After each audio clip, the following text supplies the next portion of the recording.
It has been called the Forgotten War, but as we will show, the War of 1812 has been far from forgotten, particularly its Great Lakes maritime components. The roots of that war lay in the tension between England and several of its former colonies in North America, now a new unified country called the United States of America, a tension that continued to exist years after the end of the American Revolution in the early 1780s. Because England, preoccupied with its European war against Napoleon, was using its vast and powerful navy to blockade goods from reaching France, its ships often stopped and searched American vessels on the Atlantic Ocean. On these U.S. ships, the British occasionally found English sailors who had deserted from the Royal Navy. Sometimes U.S. sailors were also taken, an action that rightfully angered the Americans. But the United States also hoped to reduce and ideally eliminate Great Britain's presence and influence in North America by taking over its colonies of Upper and Lower Canada. Pressure from young war hawk politicians in the American South and the West ultimately led President Madison on June 18, 1812, to declare war on Great Britain.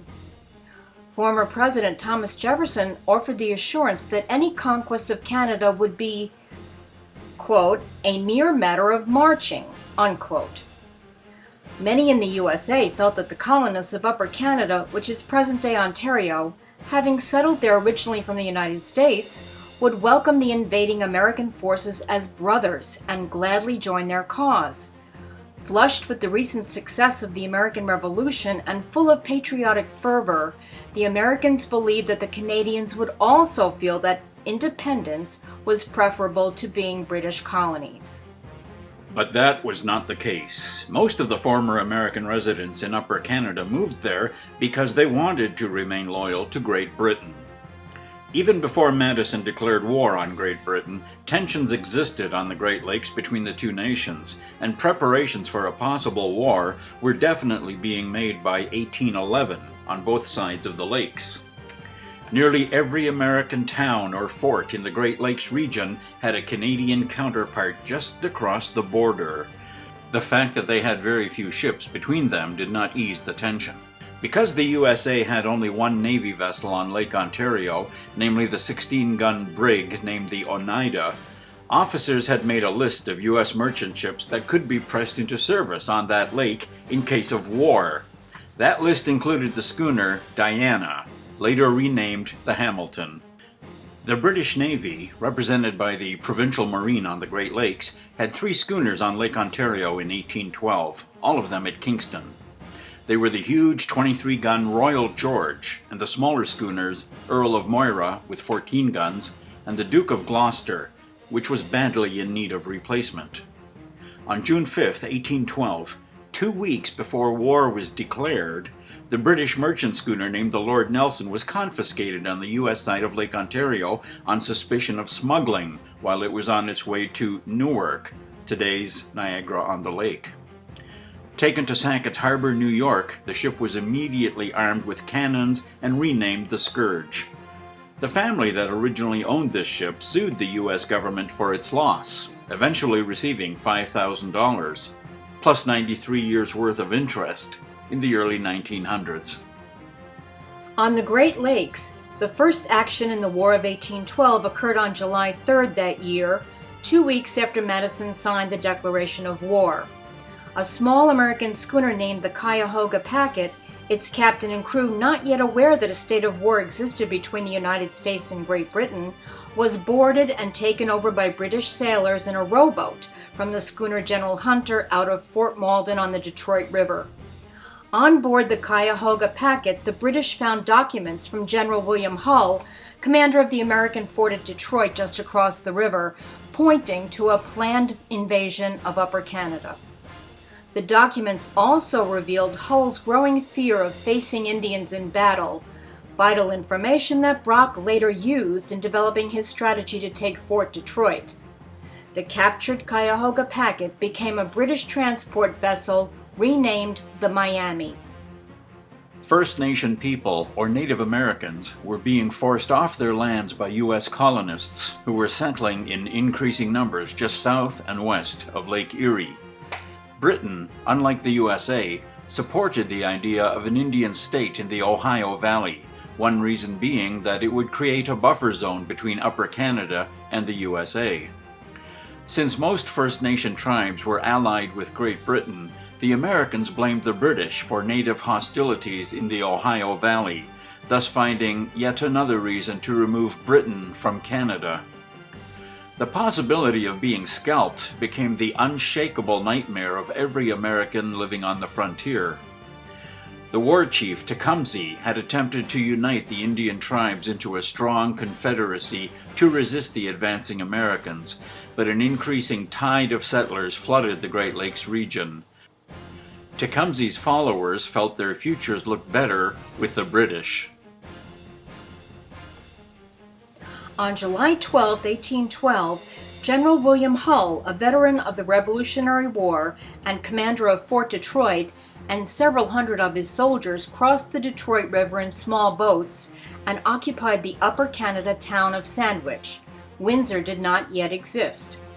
His plans included capturing nearby Fort Malden at Amherstburg from the British, but the hesitant Hull procrastinated, waiting for what he termed, quote, absolute certainty of success, unquote. He hoped that members of the Canadian militia would return to their homes, or, better yet, join his American forces, but this did not happen in any significant numbers. 3 weeks later, on August 7th, Hull's confidence completely evaporated, and he ordered his surprise troops back to Detroit, thus ending the first American invasion of Canada. The news of one event helped erode Hull's confidence. In the pre-dawn hours of July 17, 1812, a month after war had been declared, 10 large bateaux and 70 war canoes from Fort St. Joseph deposited a British and Indian force on the north side of U.S.-held Mackinac Island at a waterfront later named British Landing. They quietly mounted 2 British cannon on a hillside behind Fort Mackinac, but the guns remained silent. The presence of their Indian allies compelled the surprised American troops in the fort to avoid a massacre by surrendering to the British. News of the war against Britain had not yet reached Mackinac Island, so the U.S. soldiers there became some of the first prisoners in a war they were unaware had started. After hearing that Fort Mackinac fell to the British, Hull at Detroit issued the order that Fort Dearborn, at present-day Chicago, was to be completely evacuated. All of its soldiers and civilians, including women and children, were to move by wagon train to the safety of Fort Wayne in Indiana. Hull had also ordered the destruction of the fort's excess ammunition, plus all of its whiskey, events that reportedly angered the Indians in that area. American General William Harrison had campaigned against the local Indians since 1811, and the British and Indian capture of Detroit renewed the First Nation hopes for an Indian confederacy. In a violent act of revenge against Harrison and feeling empowered by recent British and native victories, several hundred Indians attacked the Fort Dearborn contingency on August 15, 1812, killing more than half of the 66 men, 2 of the 12 women, and 12 of the 18 children. The brutality of this massacre outraged the American public. Meanwhile, Hull at Detroit trembled when he heard the news that both the brilliant British commander Isaac Brock and the powerful Indian chief Tecumseh were gathering their forces across the river at Fort Malden. Their attack on Detroit was imminent. Brock and Tecumseh had never met prior to their arrival at Amherstburg, but each was impressed with the other, and a strong friendship ensued. On August 15, 1812, cannons were fired across the river between Detroit and Sandwich, doing little damage, but within a day, Tecumseh's 600 warriors and Brock's 730 soldiers, having crossed the river in canoes and small bateaux, waited in the woods outside Fort Detroit. The British ships General Hunter with 8 guns, the 13-gun Lady Prevost, and the 17-gun Queen Charlotte lay in the river, prepared to provide firepower from their cannons against Detroit in support of the land forces. Tecumseh had cleverly marched his men across a clearing 3 times, giving Hull the incorrect impression that there were about 2,000 Indians with the British, when there were really only about one-third that number. Hull astounded his 2,200 soldiers when he ordered the white flag to be hoisted above Detroit. His humiliating surrender to much smaller forces was a brilliant victory for Brock and Tecumseh. Within 2 months of President Madison's declaration of war, the British and their Indian allies had taken over or eliminated 3 important American posts: Mackinac, Chicago, and Detroit. Control of the northwestern frontier was now in British hands. The war had not begun very well for the side that had declared it. On Lake Ontario, Britain's maritime centers were Kingston, where many ships had already been constructed, and York, the capital of Upper Canada, later renamed Toronto, where ships were just beginning to be built. Their counterparts on the U.S. side of Lake Ontario were Sackett's Harbor and Oswego, both in New York State. Throughout the 30 months of the War of 1812, numerous nautical chases and skirmishes took place at those 4 locations and across the width and breadth of Lake Ontario. But a decisive maritime battle that would determine which side controlled that lake never occurred. Starting in late September 1812, Commodore Isaac Chauncey led the small American naval force on Lake Ontario out of Sackett's Harbor, using the brig Oneida as his flagship, while the even smaller British fleet on that lake operated out of Kingston in Upper Canada under the command of Sir James Yeo of the Royal Navy, utilizing the Royal George as his flagship. During the war, Britain and the USA augmented their Great Lakes maritime forces by buying existing merchant schooners and converting them to ships of war, capturing enemy vessels and transforming them for their own use, and constructing new and ever larger craft at such a fast and furious pace that historians called it the Shipbuilders' War. On Lake Erie, the British strongholds were at Fort Erie at the eastern end, and at the opposite end, Fort Malden, where ship construction was quite active. The American posts on Lake Erie featured Black Rock and Buffalo near the Niagara River, and Detroit at the lake's western end. But Detroit was captured by the British in the summer of 1812, so the Americans selected the protected harbor at Presque Isle, Pennsylvania, to become the main location for renewed U.S. ship construction on Lake Erie. In the fall of 1812, the British good fortunes of war on the Great Lakes began to reverse. On October 8th, American commander Jesse Elliott, leading 128 men in small boats in the middle of the night, attacked 2 ships at anchor off the British Fort Erie on Lake Erie. The schooner Detroit was destroyed in the ensuing conflict, while the Americans overpowered the Caledonia and took it to their base at Black Rock near Buffalo. With the captured Caledonia, Elliott had the nucleus for the new American fleet on Lake Erie.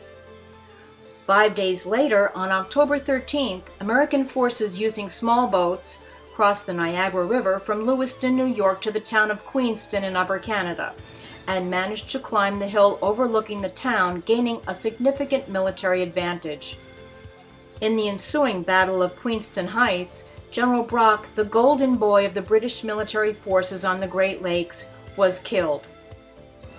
The arrival of a party of pro-British Indian warriors plus additional British troops drove the Americans to retreat and saved the town of Queenston, but the loss of the gallant and brilliant Brock demoralized the Upper Canada forces. During the winters in the War of 1812, both sides generally paused in their military confrontations, opting instead to fight for survival against harsh nature. Winter was a time for preparatory activities, such as vessel construction, for the following spring and summer. Cannons were the main tools of warfare on board ships in the War of 1812. On the Great Lakes, the ships on both sides carried mainly 2 types of cannons, the larger being the smoothbore muzzle-loader cannon. 10 feet long and weighing over 5,000 pounds, its range was just over 1 mile. Each cannon required a 12-man gun crew, and for a 24-pound iron ball, it needed 8 pounds of black powder. This cannon with the English markings is on display in a park in Sackett's Harbor, New York, probably a captured prize of war. This cannon of the same size is on display at Fort Malden at Amherstburg. It too bears British markings. Penetanguishene on Georgian Bay exhibits this cannon. This snub-nose model is called a smoothbore carronade. 4 feet in length and weighing nearly 2,000 pounds, this was an excellent close-range weapon. It was limited to 1,200 feet, or nearly 1/4 of a mile. A 4-man crew used 4 pounds of black powder with heavy 32-pound balls, grape shot, or canister shot. This particular cannon was dredged up in Sackett's Harbor in 1905. Cartoonists on both sides found humor in some of the events of the war. After the loss of several ships, Britain's King George was satirized in this American cartoon as baking more ships to send to the lakes, as the caption reads. The spring of 1813 saw significant assaults made on Lake Ontario. On April 27th, a large American squadron in several ships from Sackett's Harbor successfully attacked the capital of Upper Canada, namely the town of York, which later became Toronto. The American land forces under the command of Brigadier General Zebulon Pike, after whom Pike's Peak in Colorado was later named, had been ordered not to pillage the residences of civilians, but that command was ignored, and for 3 days American soldiers ran riot in the town, looting and pillaging at every turn. The retreating British and Canadian forces managed to fire their powder magazine, and in the terrific explosion that followed, 52 Americans were killed and 180 wounded, including Pike, who was struck by a flying rock while questioning a prisoner. Pike died later on board a ship returning to Sackett's Harbor. York's government buildings were ransacked and burned, the action that 1 year later inspired the British to attack and take over Washington, D.C. and burn the White House. At York, the retreating British destroyed their huge ship, the Sir Isaac Brock, nearly completed but still on the stocks, so it would not fall into the hands of the Americans. Chauncey had invaded York with high hopes for this new ship. He came with enough shipbuilders to complete the vessel, launch it, and sail it back to Sackett's Harbor. The looting of York gave the USA hope that the Great Lakes and Upper Canada would soon be theirs. 1 month later, on May 29th, the British attempted retaliation with a naval attack on Sackett's Harbor, doing some damage but failing to capture the town. On July 30th, 1813, American forces again descended upon the town of York, capturing supplies and ammunition, situations that seriously inhibited the capabilities of the British fleet on Lake Erie later that summer.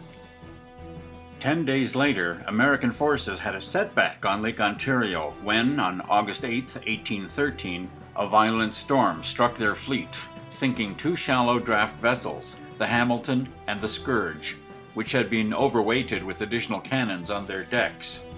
About 80 sailors perished from those 2 ships, leaving only 16 survivors. This was the worst loss-of-life event on the Great Lakes during the War of 1812. 2 days later, on August 10, 1813, the British fleet on Lake Ontario captured 2 American vessels, the Julia, which had rescued the survivors of the Hamilton and Scourge sinkings, and the Growler. At this point, the U.S. fleet retreated to Sackett's Harbor.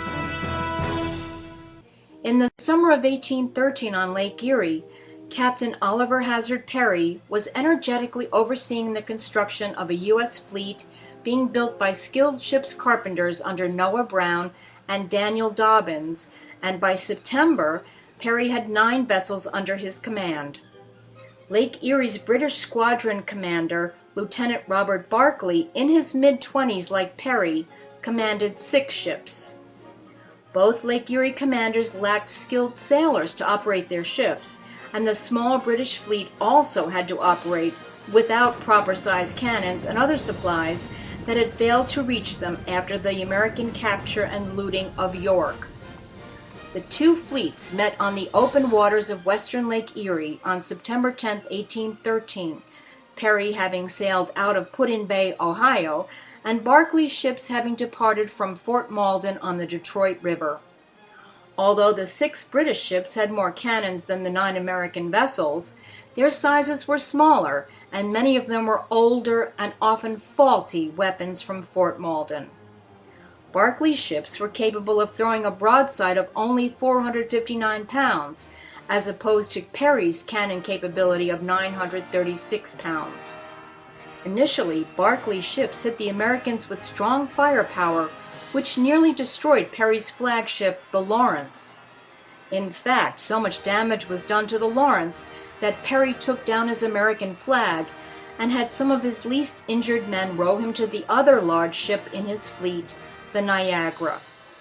There he hoisted his colors, including the flag that contained the last words of his friend, Captain Lawrence, who did not survive a naval battle off Boston a few months earlier.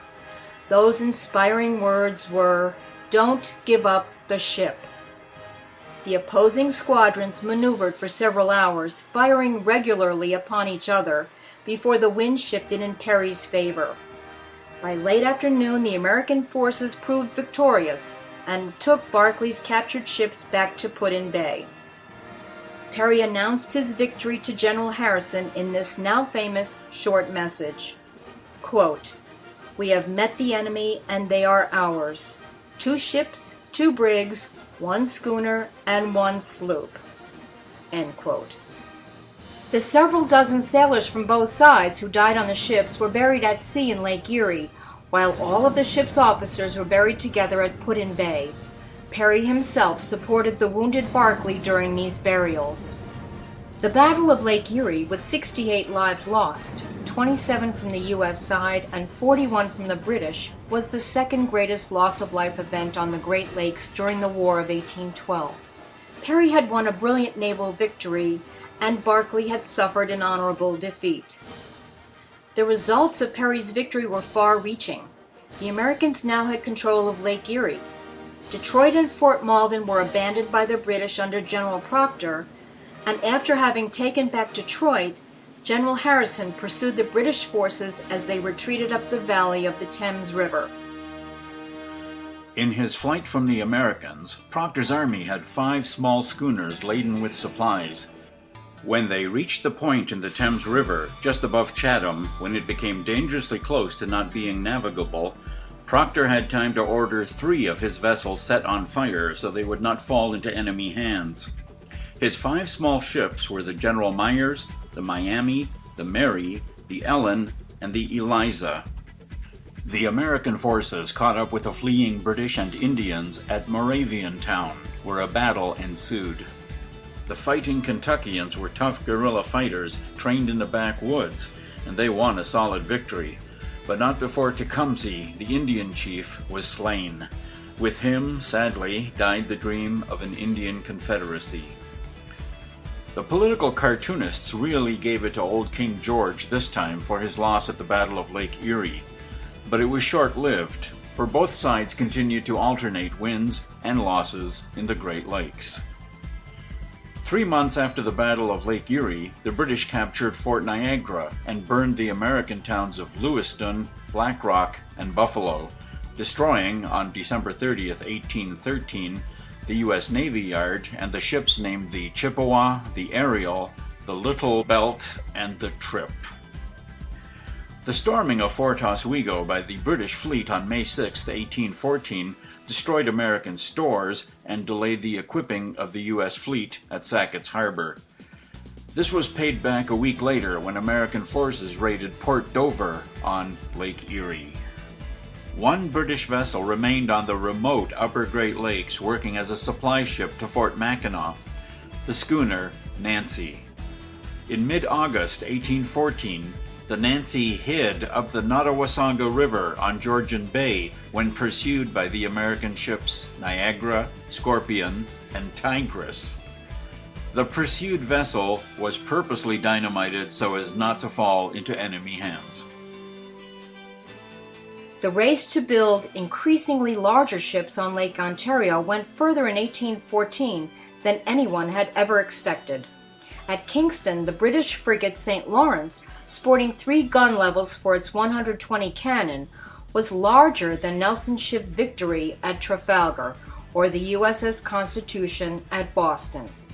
After this mighty vessel was launched on September 10, 1814, the U.S. fleet stayed hidden at Sackett's Harbor, waiting for the completion of their new monster ship. The St. Lawrence, the mightiest warship ever to sail on the Great Lakes, never encountered her enemy.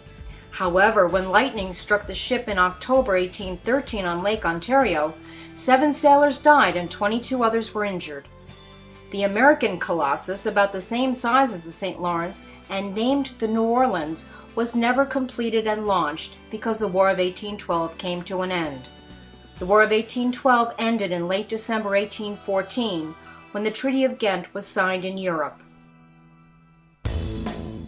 In those primitive, slow-moving days, long before the invention of the internet or television or radio, before telephones and the telegraph, even before utilitarian electricity was invented, news of major events often reached the few newspapers that existed many weeks after those events occurred.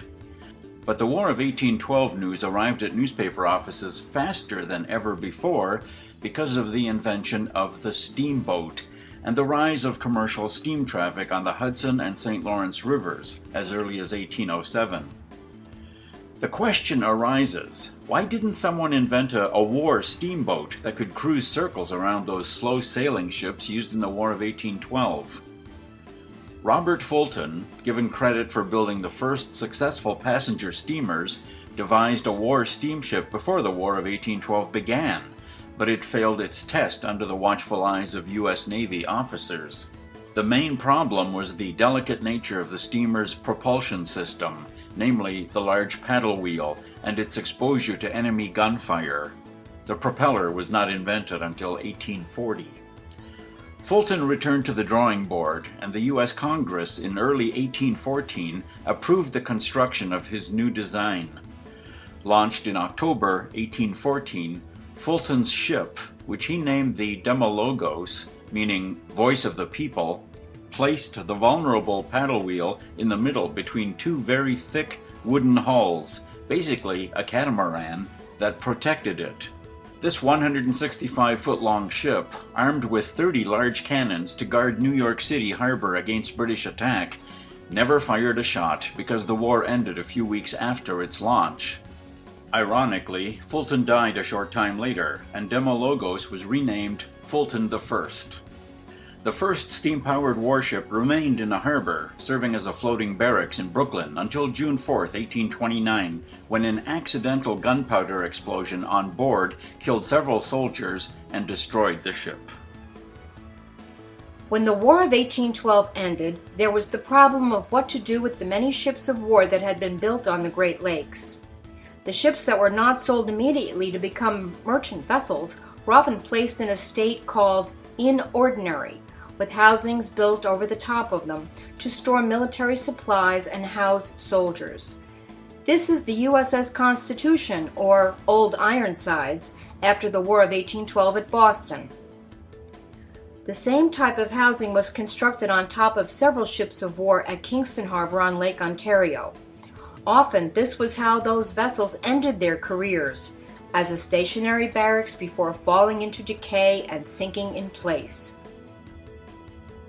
Initially, only a cenotaph marked the spot where British General Isaac Brock was killed in the Battle of Queenston Heights in October 1812. A tower-like monument to Brock was built in 1824, but it suffered severe damage in 1840 when it was dynamited by anti-British agitators. A larger monument to Brock replaced it in the mid-1850s, and this tower can still be visited today. The remains of both General Brock and his aide-de-camp John McDonnell, who died in the same battle, are interred in the base. Statues of ancient, sinister guards protect Brock's remains. This 184-foot-tall structure was damaged by lightning in 1929, sending large portions of Brock's statue from the very top to the ground below. But the key feature of the Brock Monument in Ontario is that it can easily be seen from the United States. Perry's initial flagship in the Battle of Lake Erie, namely the Lawrence, was so heavily damaged in that battle that it was allowed to sink in Misery Bay at Presque Isle or Erie, Pennsylvania. 62 years later, in 1875, the Lawrence, by now only the keel and the lower parts of the frames remaining, was raised, cut in two, and transported to Philadelphia for the USA's Centennial Exposition there in 1876. Some tourists pilfered parts of the skeletal Lawrence as souvenirs, while others were disappointed in the apparent small size of Perry's flagship. A fire destroyed the exhibition building, and the meager remains of the Lawrence went with it. Just weeks before the signing of the peace treaty that ended the War of 1812, U.S. forces worked hard at Sackett's Harbor to build a huge ship that would counteract the enemy's St. Lawrence. Named the New Orleans, the enormous ship, 204 feet long and built to carry 106 cannons, was never completed or launched.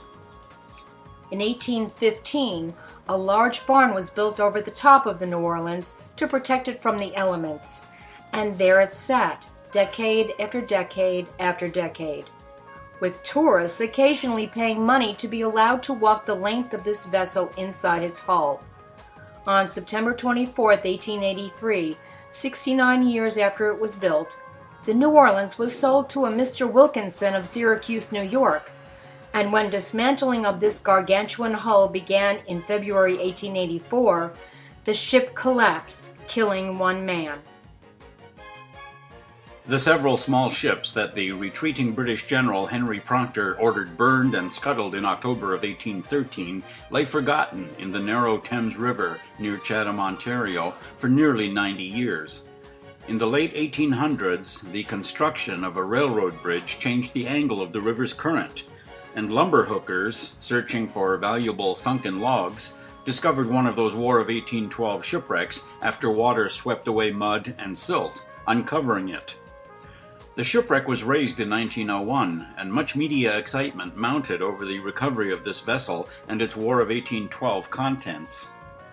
Recovered from this wreck was a total of 2 tons of military ammunition and equipment, such as small cannon shot and larger cannonballs, as well as bayonets and daggers. News reports about the raising of the War of 1812 ship named the General Myers, or simply the Myers, reached a man named Clarence Burton in Detroit, 50 miles away. Burton, a wealthy businessman, scholar, and collector of source materials pertaining to the city of Detroit, was determined to have one of these War of 1812 ships from Proctor's retreat to put on public exhibit in his city.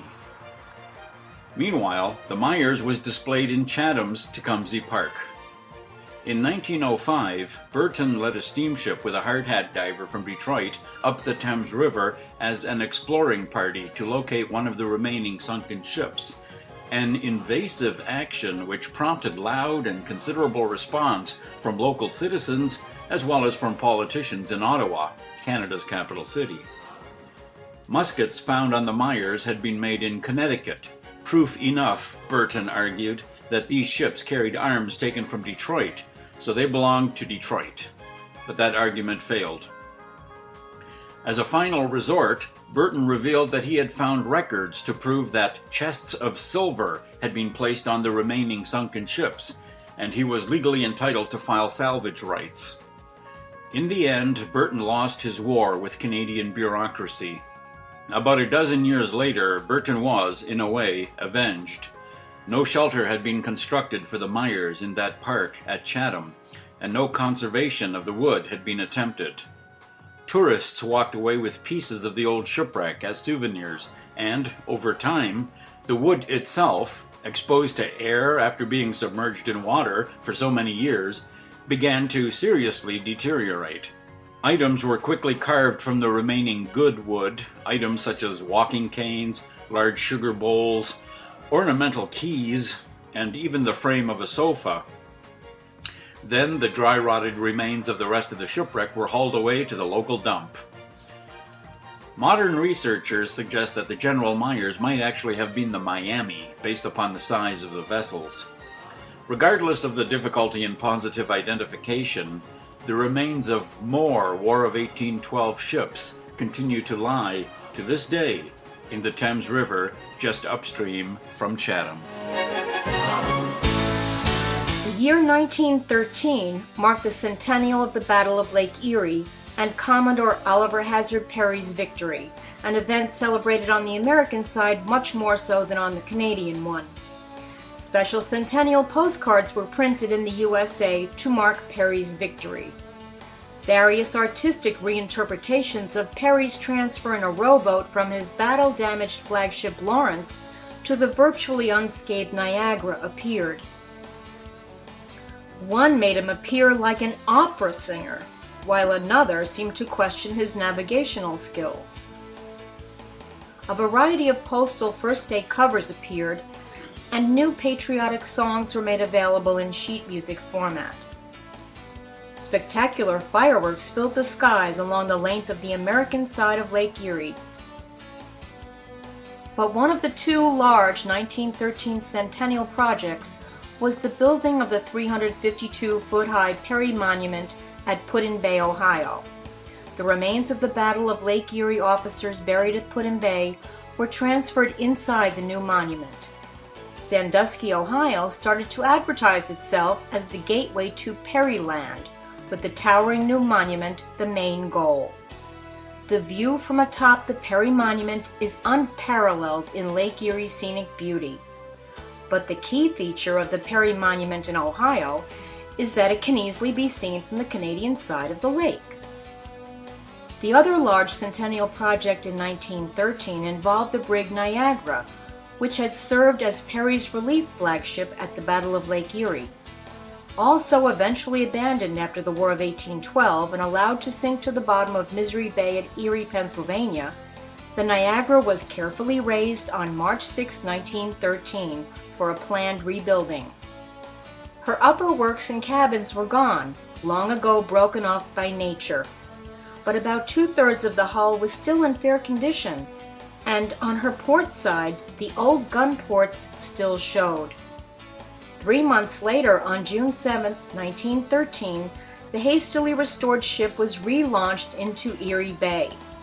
The Niagara, 123 feet in length and carrying 20 guns, was towed from port to port between Buffalo and Chicago, ending up back at Erie. Large audiences gathered at every harbor to see this reincarnation of a historic War of 1812 ship. But the original timbers from 1813 were prone to dry rot, and the ship required constant maintenance work. In 1951, no longer safe afloat, the Niagara was placed in a concrete cradle on land in an Erie park. Eventually, her masts and rigging came down as more and more of the ship deteriorated. A new Niagara was built in the late 1980s, incorporating in non-structural ways what very little remained of Perry's original ship. That newest version of the Niagara still sails the Great Lakes today. The British schooner named the Nancy had been destroyed in Georgian Bay's Nottawasaga River on August 14, 1814, after being cornered there by American ships. Over the years, silt, sand, and mud built up around the wreck of the Nancy, forming a small island in the middle of the river, an island that grew bigger and bigger as time went by. In 1911, Canadian maritime historian C.H.J. Snyder searched for and found the remains of the Nancy. It was not until 1927 that this shipwreck was uncovered and raised. A small bridge was built to the island, a shelter was constructed around the shipwreck, and the Nancy Museum was officially opened to the public on August 14, 1928, exactly 114 years after her destruction. This early postcard showed the shipwreck inside the building. Today, a much more modern building invites visitors to the site, with the wreck of the Nancy in the climate-controlled section on the right, and a museum outlining the Nancy's history on the left. A large, impressive scale model of the Nancy occupies its own display case. So complete is this model that it even sports an accurate figurehead of the lady after whom this ship was named. A full-size modern recreation of the Nancy's original figurehead is also displayed. The actual remains of the schooner Nancy consist of the keel and the lower frames and hull, as well as some of the below-deck planking.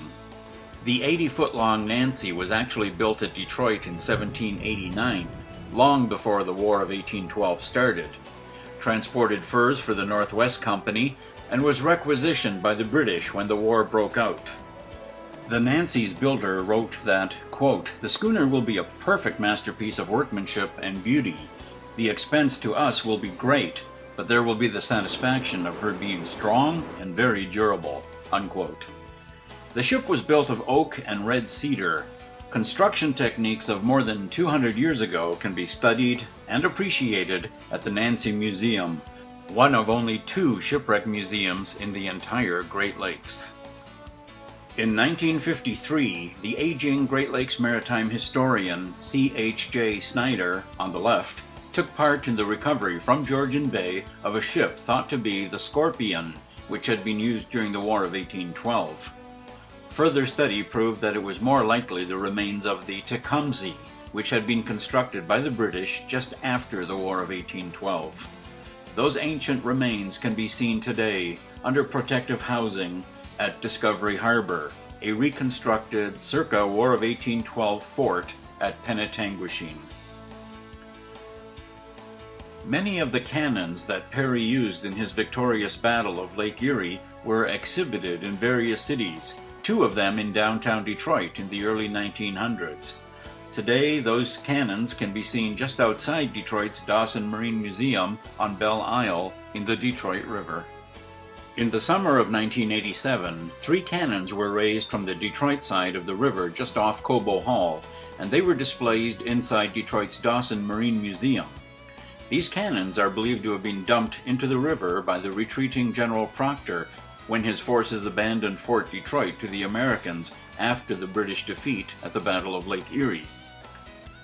2 are British cannons, and 1 is an older French one, captured by the British during the 7 Years' War in the early 1760s.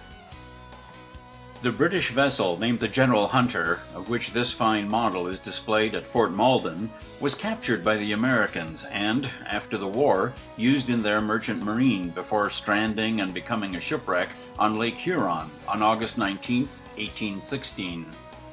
This wreck, embedded in a sandy beach at Southampton, Ontario, was partially uncovered by nature in April of 2001.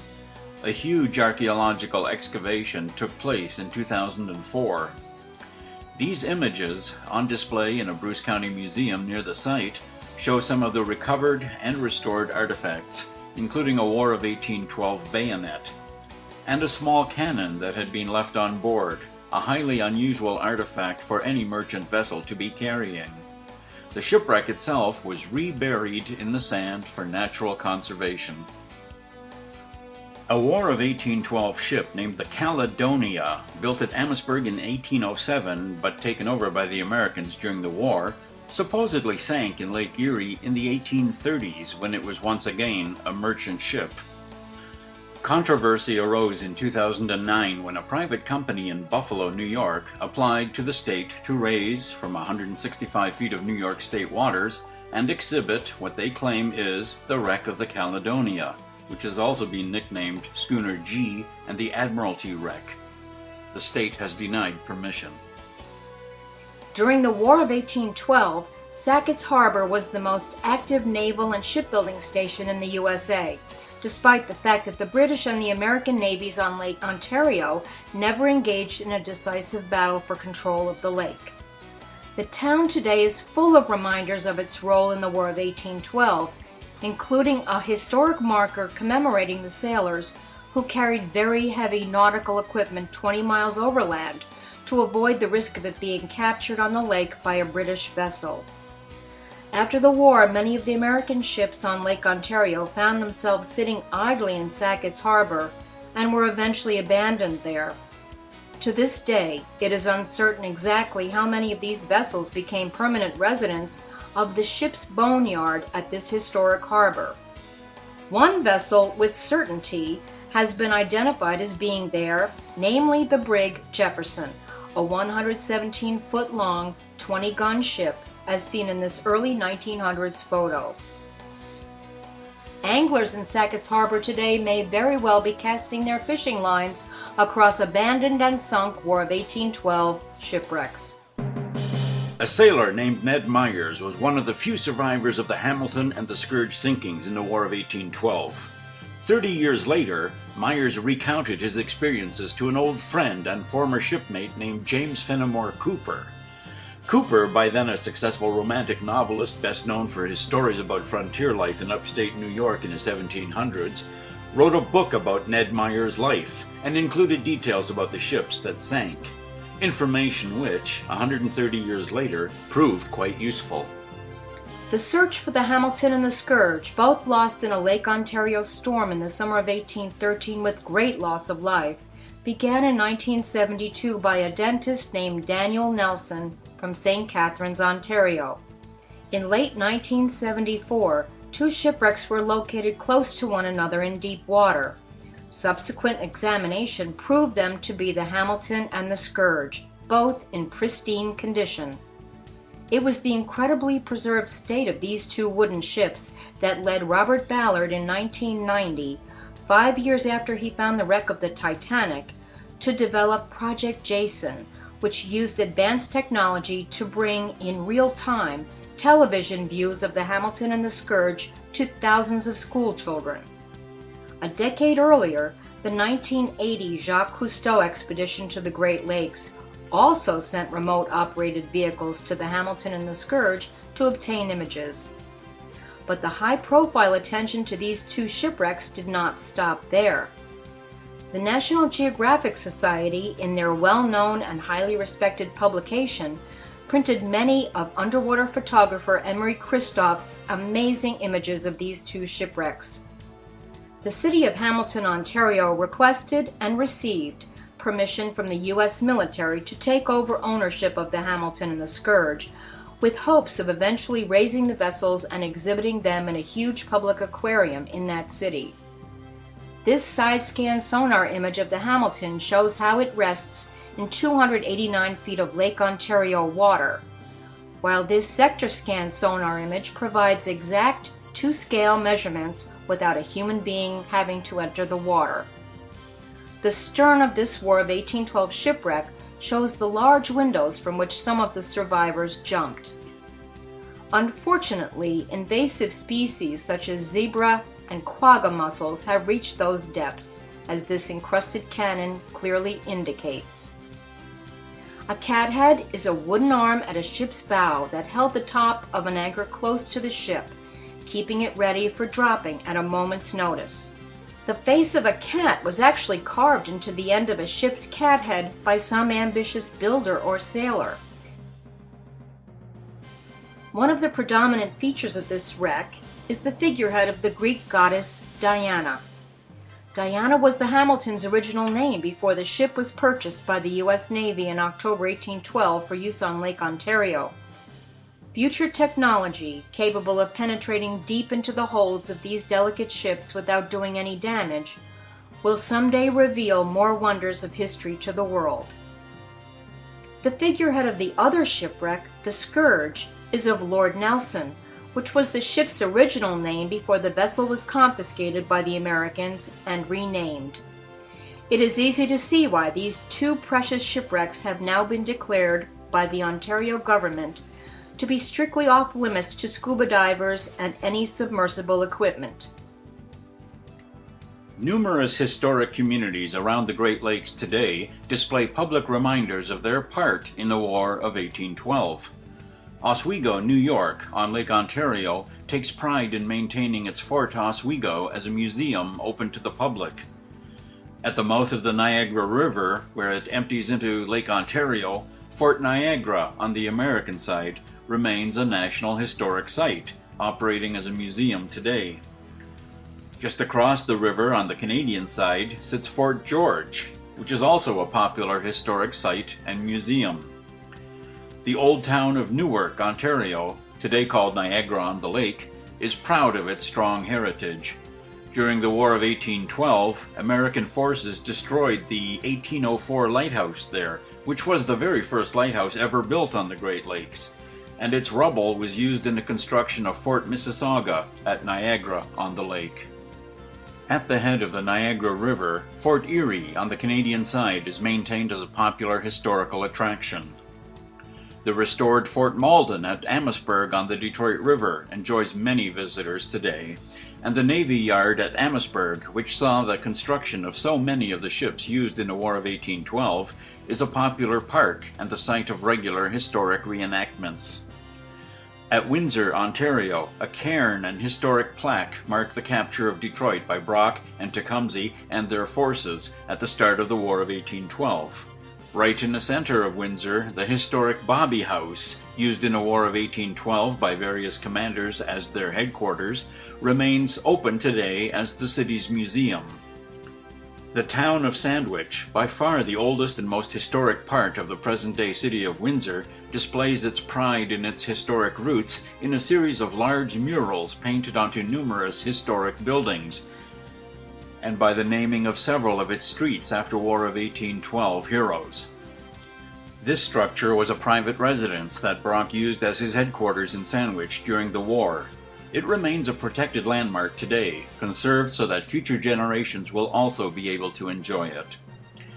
The historic McGregor Cowan House in Sandwich is today utilized as a delightful bakery and restaurant, while its basement beams still show the bolt marks where prisoners in the War of 1812 were chained to the rafters.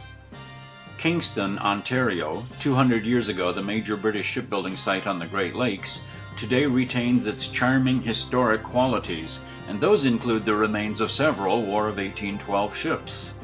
They include the largest of them all, the mighty St. Lawrence, 191 feet in length, capable of mounting 120 guns on 3 decks and manned by a crew of 800 men. However, the ship was built of green wood in haste due to wartime conditions, so the vessel did not last many years. Used as a brewery dock after the war, all that remains today of the St. Lawrence is a 100-foot-long section of the lower hull, lying in about 5 feet of water in a small private cove at Kingston. The Princess Charlotte, launched at Kingston on April 14, 1814, was 121 feet long and carried 42 guns on 2 decks, plus a crew of 300 men, making it one of the largest warships on Lake Ontario. Abandoned near the mouth of Kingston's Dead Man Bay years after the war, in about 15 feet of water, the Princess Charlotte surprised a hardhat salvage diver in 1938 by yielding several old French cannons that had been used as ballast on the vessel. Launched on the same day as the Princess Charlotte was the larger 155-foot-long, 56-gun Prince Regent, which carried 500 sailors in the ship's prime. Today, the remains of the Prince Regent lie in 6 feet of water at the head of Kingston's Dead Man's Bay.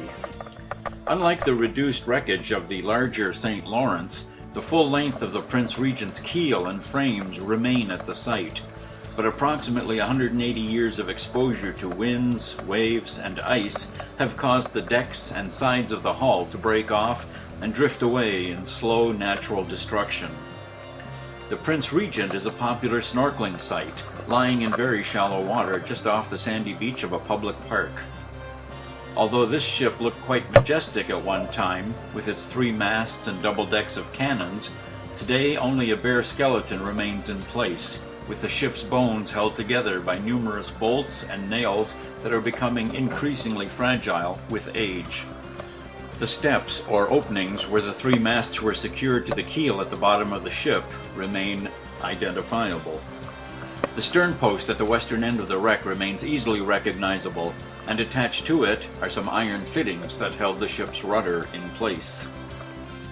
By the latter part of the summer and early autumn, seaweed growth will obscure much of the Prince Regent, so the best time to explore it is in the early spring, right after the ice has melted, the water is still cold, and underwater plant growth for the year has not yet started. Perhaps it's not too far-fetched, while exploring this shipwreck, to imagine hearing its deep, decrepit voice telling the visitor about some of its glory days, when it conveyed hundreds of men and considerable armament to confront its opponents on that vast inland sea called Lake Ontario during that long-ago War of 1812. The War of 1812 was like many wars throughout human history, a war with no clear winner, but many unfortunate losers. The participants who lost ground literally in this conflict were the Native Americans, who were never again able to maintain their sovereignty over lands they had held for centuries. To put the War of 1812 in the most positive light, one can describe the events as the beginnings of what are now modern-day Canada and the USA. The British and Canadian forces succeeded in successfully repelling the American invasion across the Great Lakes, and the Canadian colonists began to feel the stirrings of a national identity. The Americans served notice on Great Britain that they would not tolerate incursions onto their sovereignty as a nation, and the USA became much more unified. The War of 1812 was the last time Canada and the USA would draw blood against each other, and in the 200 years that followed, the two neighbors would form the most powerful friendship on earth.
Hi, I'm Chris Cole. And I'm Joan Forsberg. We are a husband and wife team who explore, photograph, teach, and research Great Lakes maritime history, particularly ships and shipwrecks. We have produced many books, including Shipwreck Tales of the Great Lakes, Titanic, The Great Lakes Connections, the 2-volume The 100 Best Great Lakes Shipwrecks, Shipwrecks at Death's Door, The Great Lakes Diving Guide, and Diver's Guide to the Kitchen. You can order any of these books, as well as a selection of DVDs, by telephoning area code 630-293-8996, and visit our website at www.seawolfcommunications.com.